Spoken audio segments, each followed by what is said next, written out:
Hello mga ka-Health Real Talk. Pagod ka lang, hindi ka tamad. Madalas nating marinig ang tamad mo naman, wala kang gana. Pero ang totoo, hindi ka tamad. Pagod ka lang. At minsan, hindi lang katawan mo ang pagod, pati puso at isip mo. Ano ang burnout at compassion fatigue?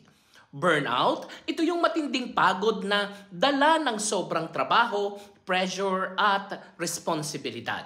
Hindi lang ito simpleng stress. Ito yung pakiramdam na kahit tulog ka na, pagod ka pa ring paggising. Yung dati mong passion, ngayon parang obligasyon na lang. Compassion fatigue.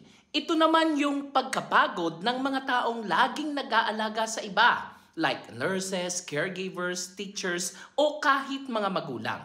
Yung tipong ikaw ang laging sandigan ng lahat, pero wala nang sumasalo sa'yo.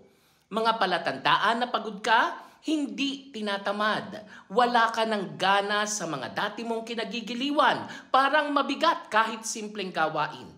Irritable ka kahit sa maliliit na bagay. Gusto mo lang tumahimik o umiwas sa tao. Madalas kang mapabuntong hininga at sasabihin mo sa sarili mo na ayoko na. Hindi yan katamaran. Yan ay senyales ng katawan mo na humihingi ng paghinga. At ano ang dapat gawin? Tanggapin na pagod ka na. Hindi mo kailangang patunayan na kaya mo palagi. Ang pahinga ay hindi kasalanan. Matulog, kumain, huminga. Basic ito, oo. Pero yan ang una mong kalaban kapag burnout ka na. Ipaalala sa sarili ang bakit. Balikan mo kung bakit mo ginagawa ang ginagawa mo. Hindi para sa sweldo lang, kundi para sa layunin mo. Iset ang boundaries. Hindi mo kailangang sagutin ang lahat ng tawag o tumulong sa lahat ng oras. You cannot pour from an empty cup. Humingi ng tulong. Hindi ibig sabihin ng tulong ay kahinaan. Ang pagtanggap ng tulong ay anyo ng lakas. At ang Health Real Talk, hindi mo kailangang maging produktibo araw-araw para sabihing okay ako.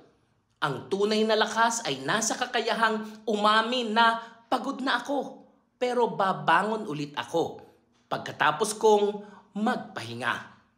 Kaya sa susunod na maramdaman mong mabigat ang lahat, huwag mong husgahan ang sarili mo bilang tamad. Sabihin mo lang ng may ngiti at may tapang, hindi ako tamad, pagod lang ako, pero kaya ko ito bukas ulit.